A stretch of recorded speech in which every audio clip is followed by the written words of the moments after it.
going to play Colossal, a solo RPG adventure. In this world that we are living in, we live within this giant castle. No one has ever been able to find the outside world. We all live within it. And inside this colossal castle, hence the name Colossal, combination of colossal and castle for the name, is all kinds of different stuff that you would think is outside. There are grasslands and mountains, water, plains, fields, everything you can imagine that's supposed to be outside is inside.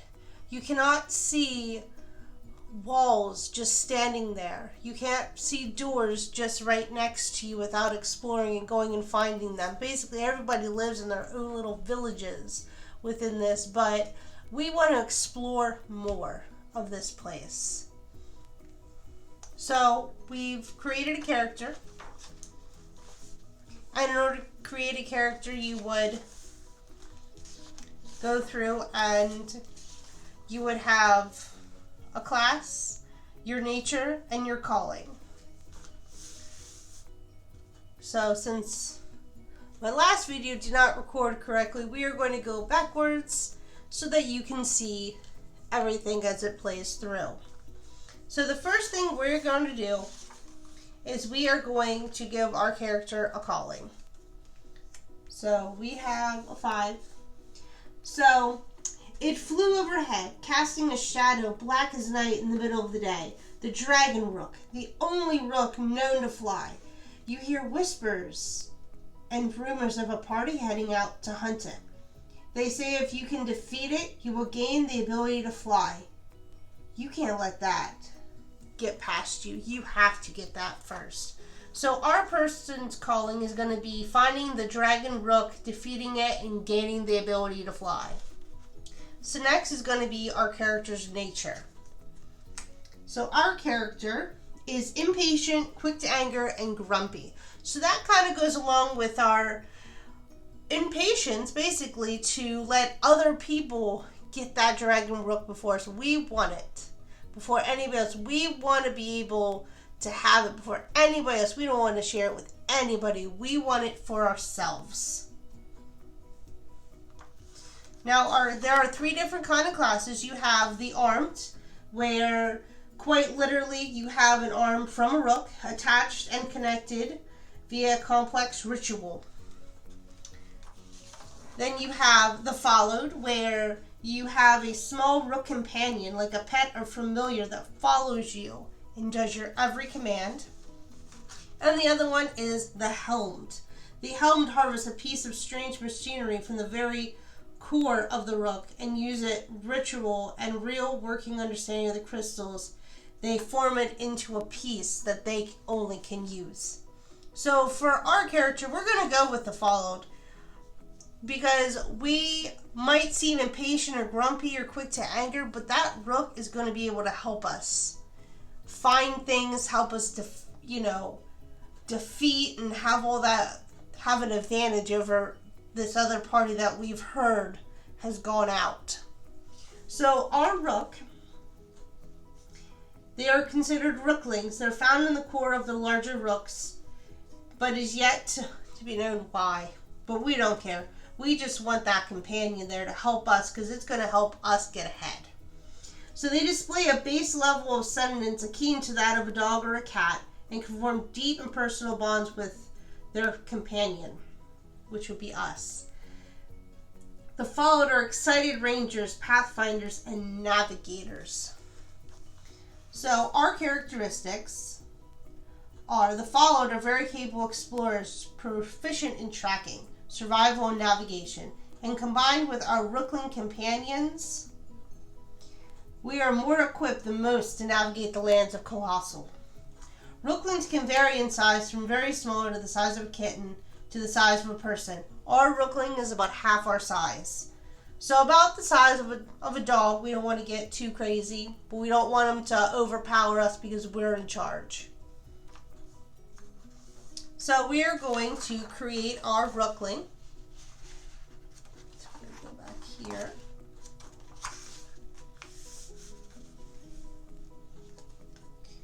And our rookling has ice magic within it.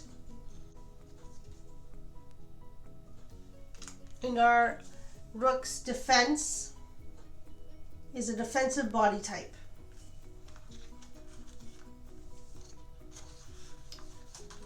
So, our class is the followed. So we have a rook as a companion. We are impatient, grumpy, and quick to anger. But our calling is to go find that dragon rook, defeat it, and gain its flying ability before anybody else. So we have an exploration of 5, and we have a combat of 3. So that's what's going to help us throughout the process. We're going to be able to add more as we go. So our character's name is River. She's got a chain link dress and high-heeled boots on.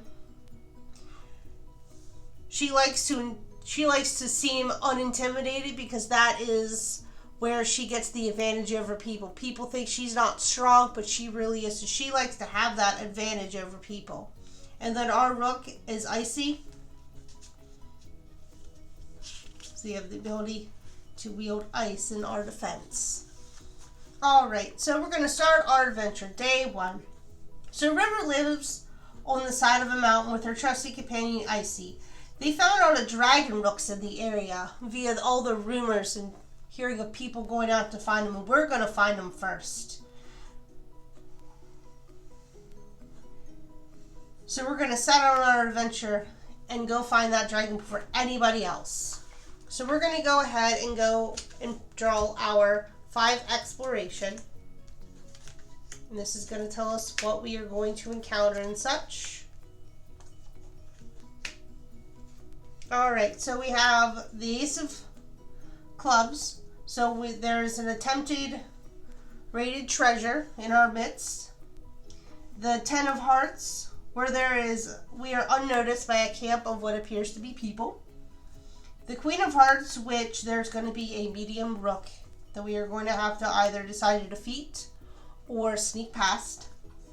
The 2 of Clubs, where there is a ruined door that we will encounter, and a Jack of Diamonds, where we have found an item. So upon finding, because we're going to do the Jack of Diamonds, so we're going to go here, and we are going to draw a card, and we got a Jack, so we found a weapon. So we have found a sword next to a rock that we've encountered as we're going through this mountain to try to find the next door. So we found our only weapon so far. We have a sword, so we have some advantage over anybody that we might encounter. So as we continue walking on, we see this camp. And they don't seem to notice us, but it appears that they're not quite human. It looks to be like the dwarves that were cast away from our village. They looked odd and different to us, so we cast them away, so they don't look quite human, but they don't notice us. So we continue on with Icy. Icy defends us and blocks them from seeing us as we go, because we want to find that dragon rook, and we don't want anybody to know what we're doing. So we're going to head on by.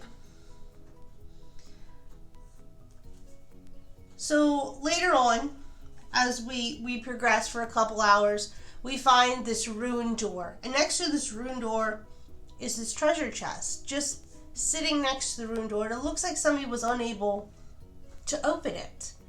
So we're going to try to open it. Icy's going to use her ice to freeze this lock off the door, because it looks like no one was able to get the lock off. So Icy freezes the lock up, and it just falls off with a loud bang.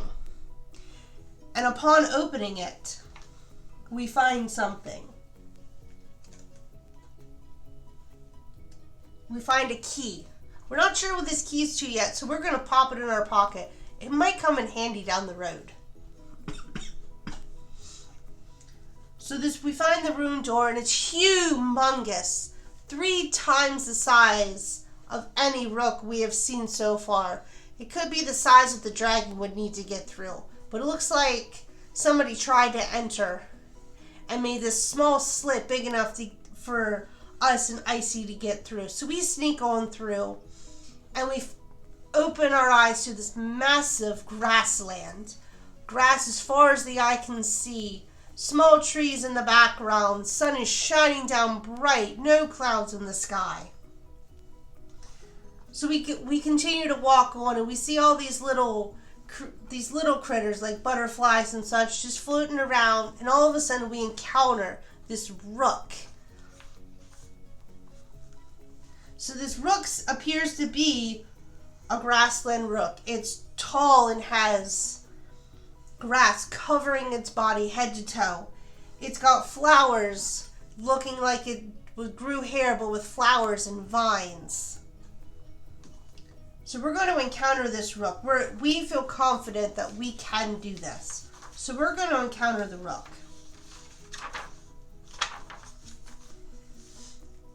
So we're going to draw cards to find out what kind of rook it is.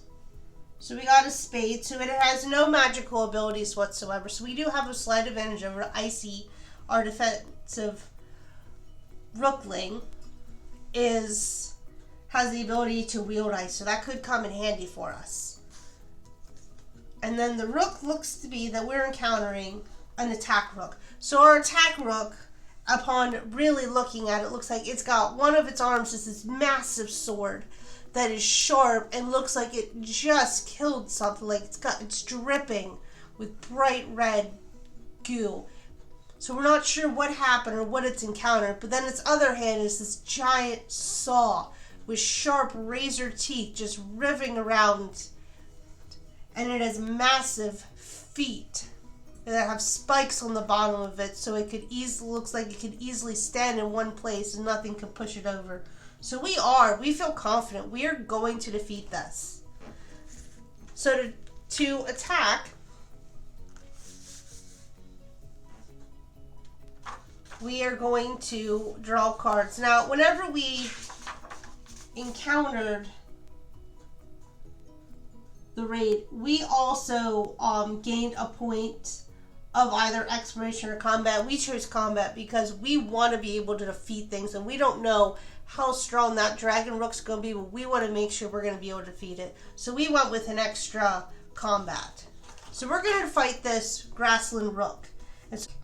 In order to do that, it's like war. We're going to draw their card and then draw ours, and we need to have the bigger number. Otherwise, we gain a wound. Alright, so we draw for him first, so an 8. And then we got a 9. Now the attack numbers also have different types. So they got a diamond. So that's a creative attack. We got a diamond. Alright, so our grassland rook wields its sword and tries to slash us on the arm, and it misses because our sword is a lot stronger than it's made of this beautifully engraved titanium. So we're able to fend off this rookland's sword arm. So we blocked that attack. So next we're going to go on to another attack because our rook has 3 attacks. So they got a 6 of clubs. So they then decide to wield their chainsaw arm, trying to cut off our hand. And we were able to block it with Icy by our side, putting up a massive shield made of nothing but ice. And the grassland's rook could not bust through it with its razor sharp saw hand. So we were able to defend that one too. So now for the final one.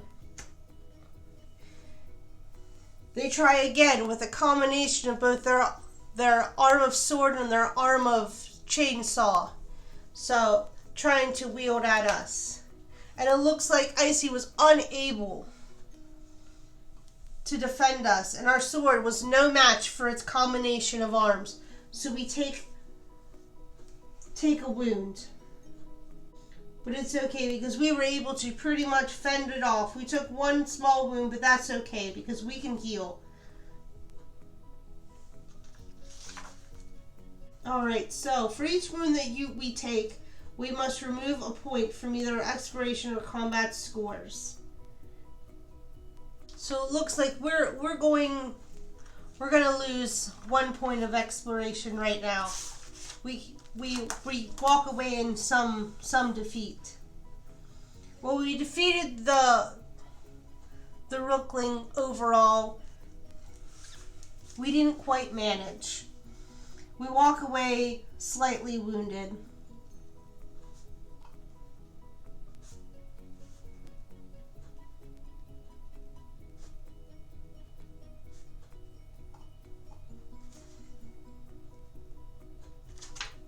And with that, we don't have quite as much ambition to explore right now.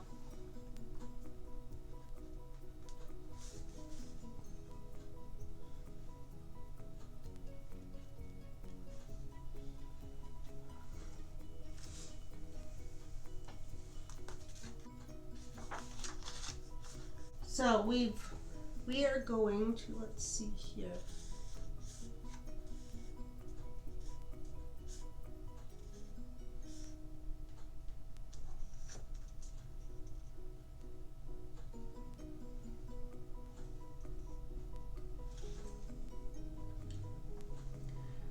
Alright, so we are going to raid this grassland rook, and we are going to raid it of its spike feet, because that could come in handy, because we might need to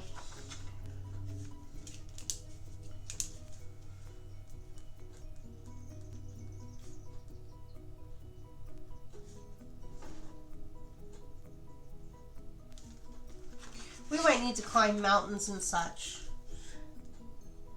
So we steal the spiked feet of the grassland rook.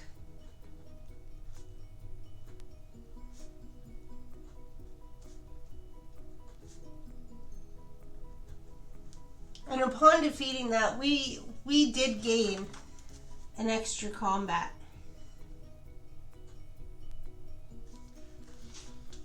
So we're going to put that there. We've gained 1 combat.